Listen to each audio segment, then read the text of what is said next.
Live from Utah's first TV station, ABC4 News celebrates 75 years. Good evening, I'm Emily Flores. And I'm Glenn Mills. Thanks so much for joining us tonight. A weather alert, the difference in conditions this week, night and day from our historic string of snowstorms, and that has some consequences. Yes, indeed. So this is a live look at Little Cottonwood Canyon where our warming weather has increased the danger of wet avalanches. So it's gotten so bad that the road there is closed with no estimated reopening at this point. ABC4 is bringing you team coverage of the potential dangers that our warm weather really could pose this spring. Chief Meteorologist Alana Brophy will give us a look at the forecast. But first, meteorologist Nate Larson live at the mouth of Little Cottonwood Canyon tracking the risk of avalanche and the roads. Nate. That's right, Glenn and Emily. So Big Cottonwood and Little Cottonwood Canyons closed this morning due to the ongoing high avalanche danger. Now, Big Cottonwood Canyon did just reopen about an hour ago at 4 o'clock, but Little Cottonwood Canyon remains closed and nobody knows when it's going to open up. That's because avalanche conditions have worsened from the quick, harsh winter, the quick transition from the harsh winter last week to the sizzling spring we're seeing now.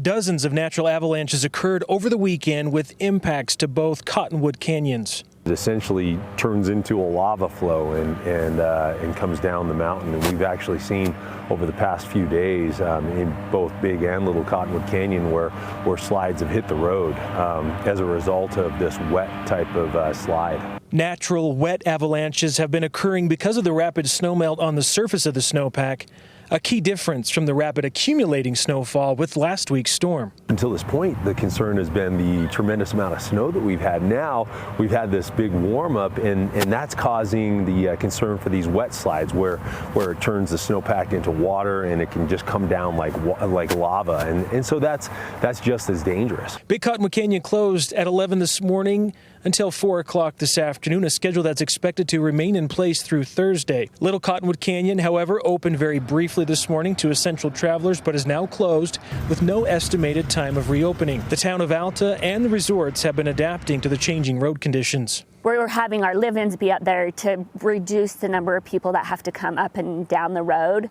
And then if people are up there staying at one of the lodges, they can ski as well. Alta ski area has also had to limit the terrain available to ski on with reduced staff. Town of Alta says it's prepared for the big warm-up as well. We're preparing for the worst, and the worst is that we would get really huge wet slides as things warm up here. And it's all contingency. We're certainly hoping for the best. And, usually the worst doesn't occur or present itself, but unless you're not prepared for it. A natural avalanche was reported up the canyon early this afternoon at White Pine Chutes and did cover the roadway. As long as there's that chance that these slides will come down and hit the road, we have to make sure that we're closing the canyons during those periods of time. All right, so we know that temperatures are warming up more tomorrow, and with the warmer temperatures, more natural slides are likely. So we can anticipate some of that, some of the same weather and avalanche danger for Tuesday. Live at the mouth of Little Cottonwood Canyon, I'm meteorologist Nate Larson. Back to you.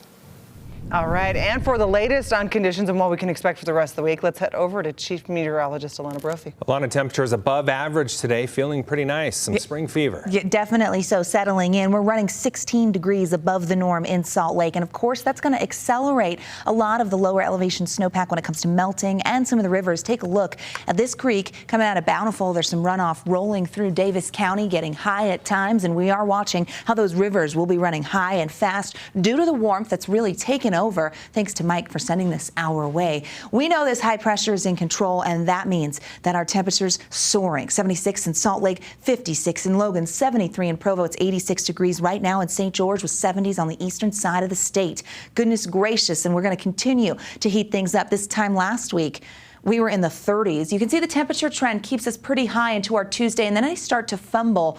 We're going to look at the reason why, but we know they're going to rebound and we are going to bump back above average. Now, as we sit at 76, the last time we saw temperatures like this, October 21st. So it's been several months, folks, many folks ready to get out there and enjoy this warmth. 60 degrees is usually where we fall this time of year, but that is a big change. High pressure in control. We're watching the Pacific Northwest because we do have a cold front that's going to move our way, but right now, clear skies out there, and that holds on into tomorrow. How high will the temperatures go? I'll answer that question, and we'll look at the timing of that front and the impacts it brings in my full forecast. Glenn, Emily, over to you. Lana, thank you. In northern Utah, a plane making an emergency landing on the road in Davis County. Check out these photos from Kaysville police from the scene, saying this plane had to land on West Davis corridor near Glover's Lane earlier this afternoon due to engine failure.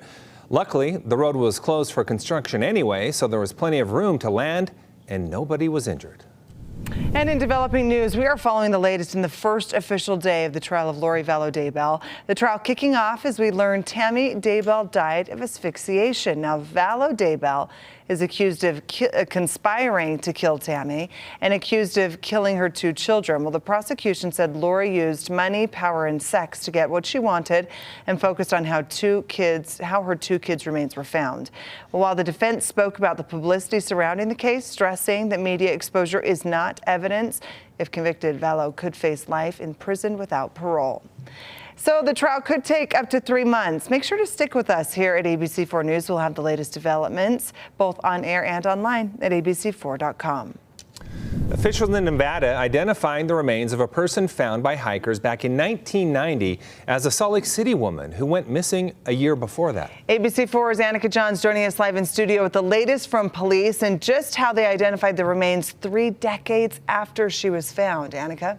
Yeah, thanks, Emily. So Nevada State Police have identified the woman as Judy Manzanares from Salt Lake City. Police say that Manzanares went missing in 1989 when she was 19 years old. Her body was then located in 1990 on Hilltop Canyon, which is 13 miles east of Battle Mountain, Nevada, by a group of hikers.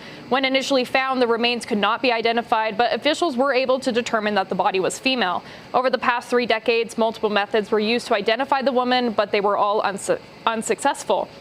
However, in June of 2022, the Nevada State Police teamed up with Othran Inc., a Texas-based company, to try and determine if advanced forensic DNA testing could identify the remains.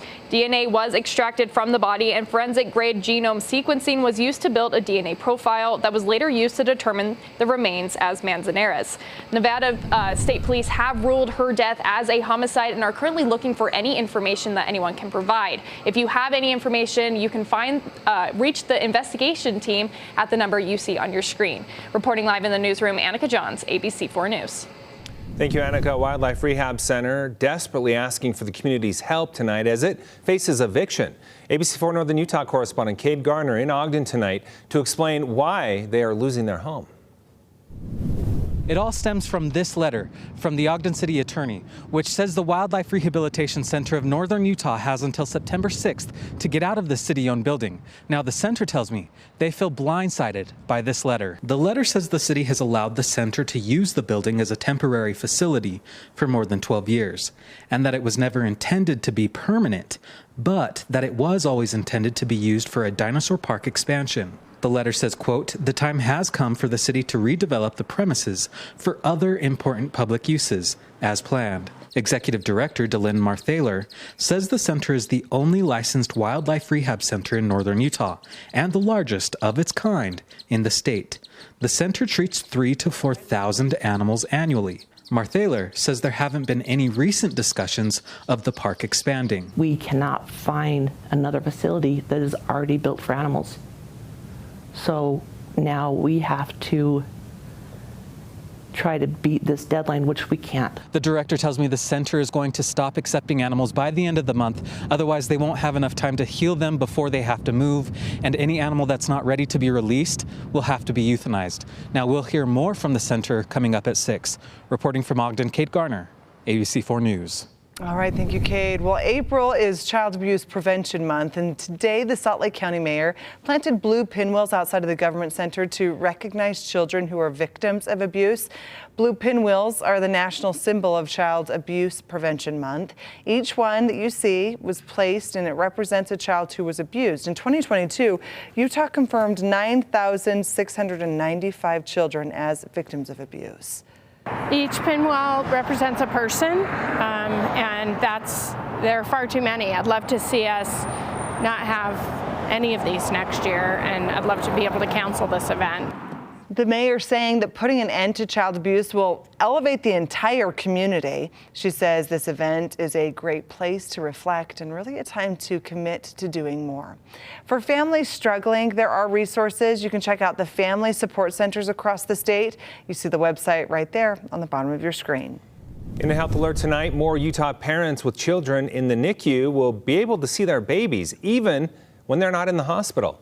Intermountain Health putting cameras in 4 more NICUs throughout the state. The camera sits above the baby's bed and families can watch a live stream from their phones. One mom saying it's given her peace of mind when she can't be at the hospital with her baby. Hospitals in Provo, Murray, and Ogden will have these systems by the end of the year. All right, and it's good for Utah. Loveland Living Planet Aquarium is honoring the 6th grade class who advocated the brine shrimp as Utah's state crustacean.